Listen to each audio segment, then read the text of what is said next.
भागचंद सोनी ने कहा कि महाराज इस उम्र में आप आचार्य पद क्यों ग्रहण कर रहे हो? तो आचार्य महाराज ने उनसे कहा था, रतनलाल जी गंगवाल ने संस्मरण सुनाया कि मैं अपने लिए ग्रहण नहीं कर रहा हूँ, मेरा एक शिष्य जवान है, ये इतना इतरागी है कि दुनिया की कोई शक्ति से पद पर नहीं बैठा पाएगी, मेरी आज्ञा ही इसको बैठा पाएगी। और ये युवा जवान मुनि रूप है, ये मुनि नहीं है, ये विद्यासागर नहीं है, ये कोई सागर नहीं है, ये साक्षात कुंद स्वामी का रूप है। और मैंने इस मुनि के अंदर साक्षात कुंद की छवि देखी है।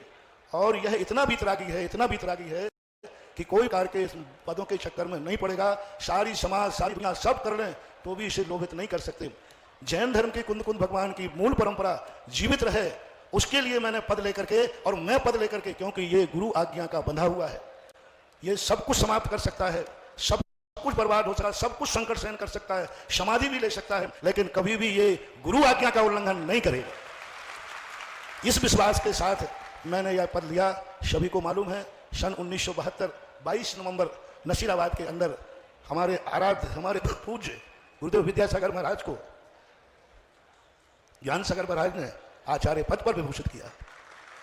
मैंने पूज्य गुरुदेव से एक बार कहा था, महाराज आचार्य पद आपके पुण्य से तो नहीं मिला है, आपका पुण्य तो मुनि बनकर के अरहंत और सिद्ध बनने लायक है, आचार्य पद तो हम जैसे व्यक्तियों के पुण्य के उदय से मिला है, हम लोगों के पुण्य से मिला है। हम लोगों का पुण्य था कि आप जैसे आचार्यों को पूज्यवर ज्ञान सागर महाराज ने आचार्य पद पर बैठा करके, और हम सबको कल्पना करें, आत्मा रोमांचित होती है।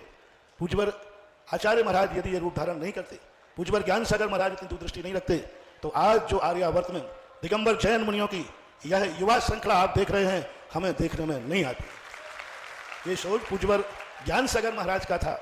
बहुत बड़े निमित्त ज्ञानी थे, बहुत बड़े जोशाचार्य थे, बहुत बड़ा निमित्त ज्ञान पूज्यवर को था, ऐसा हमने राजस्थान में खोजा है।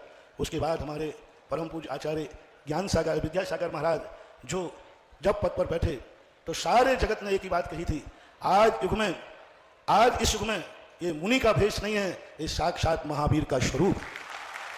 जब भगवान महावीर स्वामी के ऊपर लोगों ने प्रश्न चिन्ह उठाना शुरू कर दिए थे कि कोई भी व्यक्ति इस अवस्था में दिगंबर मुनि मुद्रा, उसी अवस्था में ये रूप धारण दुनिया को दिखा दिया कि जब पंचम काल में हीन संगनन के साथ शुद्ध दिगंबरत्व धारण करके विचरण किया जा सकता है, तो महावीर स्वामी पर संदेह करने की जरूरत नहीं है। ऐसे श्रमण संस्कृति के उन्नायक, श्रमण संस्कृति के कुंद स्वामी की परंपरा के संवाहक परम पूज्य गुरुदेव आचार्य विद्यासागर महाराज 56 वर्ष तक इस सारे जगत को क्या दिया। यह युग जैसे आज कुंद के नाम से, पूज्यवर के नाम से युग जाना जा रहा है, यह 56 वर्ष सारे आर्यावर्त में यदि एक शब्द बोल दिया जाए आचार्य श्री, तो एक बच्चा भी कहता था आचार्य श्री का अर्थ है आचार्य विद्यासागर। पर्यायवाची नाम बन गया था, पर्यायवाची नाम बन गया था। आज किसी श्रमण संस्कृति की बात कही जाती थी तो हर चीज में आज कोई भी आचार्य पूज्यवर के सामने आगम बन चुके थे, आचार्य के मुख से निकला हुआ, उनके आचरण में आई हुई कोई बात के लिए कोई व्यक्ति ग्रंथ खोल के नहीं देखता, कोई व्यक्ति ये नहीं खोजता कि आचार्य श्री ने कहा है या आचार्य श्री कर रहे हैं, ये कितना सत्य है कितना असत्य है। ये एकमात्र एक आचार्य हुए हजारों साल के बाद, मेरी दृष्टि से 10वीं शताब्दी के बाद एक प्रथम आचार्य हुए जिनकी कथनी और करनी को सारे जगत ने आगम मान लिया, प्रमाण मान लिया, तीर्थंकर की वाणी मान। और ऐसे परम पूज्य आचार्य महाराज का यह पद हमारे दुर्भाग्य से, अपन सबकी पुण्यहीनता से, डूंगरगढ़ चंद्रगिरी के अंदर जो कुछ हुआ वह शब्दों में कहते ही बोलना बंद हो जाएगा, वह शब्दों में आते ही अंतर्नाद समाप्त हो जाएगा। वो सब अपन को मालूम है। हृदय विदारक शाम को रात को 2:50 बजे जिस समय समाचार आया, महाराज जी का समाचार आया था, उस समय आकर के जो स्थिति बनी थी उसको मैं अभी यहाँ नहीं कह पाऊंगा, उस शब्द का रूप ही नहीं बन पाएगा। एक ऐसे लगा जैसे कि सूर्य का अस्त ही हो गया, और ऐसा लगने लगा कि अब क्या होगा, कौन हमें प्रकाश देगा, कौन क्या करेगा। चारों तरफ एक अंधकार ही अंधकार दिख रहा, अंधकार की स्थितियां बन रही थी।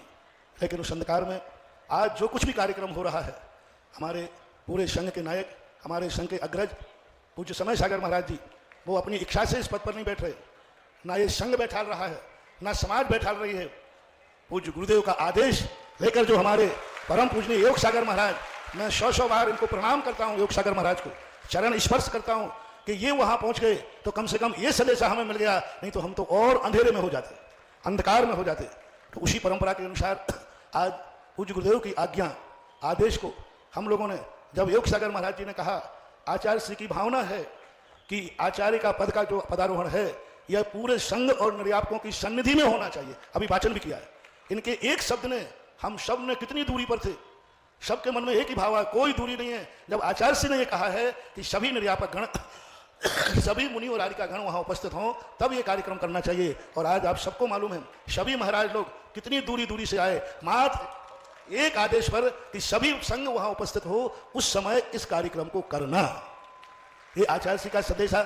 नियम सागर महाराज जी, वीर सागर और भी सारे महाराज कितनी दूर दूर से आए, इनकी स्थितियां देखो अपन 13 जो मात्र आचार्य श्री आज जो अपन सब इकट्ठे हुए हैं, वो आचार्य श्री का वही आगाज, शंखनाद, विश्वास उन्होंने कैसे कह दिया। वही कह देते कि एक समय सागर जी को आचार्य पद पर मेरी समाधि के बाद बैठा देना। उन्होंने कहा नहीं, पूरी संघ की उपस्थिति में बैठा देना। तो उनकी आज्ञा को हम शिरोधार्य अपन सब मान करके, समय सागर महाराज जी भी इसी आज्ञा को शिरोधार्य मान करके इसी मूल परंपरा में, और आगे जो दूसरा संदेश पूज्य योग सागर महाराज ने सुनाया उसको भी हम सारे एक नया शोध कुंद कुंद को जीवित करने की कितना बड़ा साहस पूज्यवर ने किया। निर्यापक परंपरा प्राय कुंद कुंद के साहित्य में रह गई थी, कुंद कुंद की गाथाओं में रह गई थी, उसको किसी ने जीवित ही नहीं किया प्रैक्टिकल। पूज्यवर ने खोज करके एक निर्यापक परंपरा चलाई, उसकी सारी बातें अपन सबको मालूम ही है। वे निर्यापक गणों के लिए पूज्यवर का जो दूसरा संदेशा है वो भी इसी परंपरा में, या पदारोहण भी इसी परंपरा में है। निर्यापक गण भी जो भी शिक्षा दीक्षा देंगे, संघ का विस्तार करेंगे, भव्य जीवों को मोक्ष मार्ग में लाएंगे, वे भी इसी परंपरा के अंतर्गत वो अपना निर्वाह करेंगे और इसी परंपरा के वो संवाहक बनेंगे। ऐसी पूज्यवर की जो भावना है, जितने भी लोग और हम मुनि संघ जितने भी हैं सब इसी परंपरा के एक अंश हैं। इसी परंपरा से हम लोग चल रहे हैं और भविष्य में चलेंगे। जो कुछ भी आचार्य के ये दोनों संदेशों के लिए हमें इस गुरु परंपरा के अंतर्गत बोलने को कहा, ये दोनों अंग इसी परंपरा के अंतर्गत, जो परंपरा हमने बोली इसी परंपरा के अंतर्गत समाहित हैं। और इसके लिए सारी समाज, सारा संघ कटिबद्ध रहे। आचार्य श्री हमारे पास नहीं रहे, लेकिन उनके आदेश हमें ऐसे मान होना चाहिए जैसे साक्षात गुरु महाराज हमें आदेश दे रहे हैं।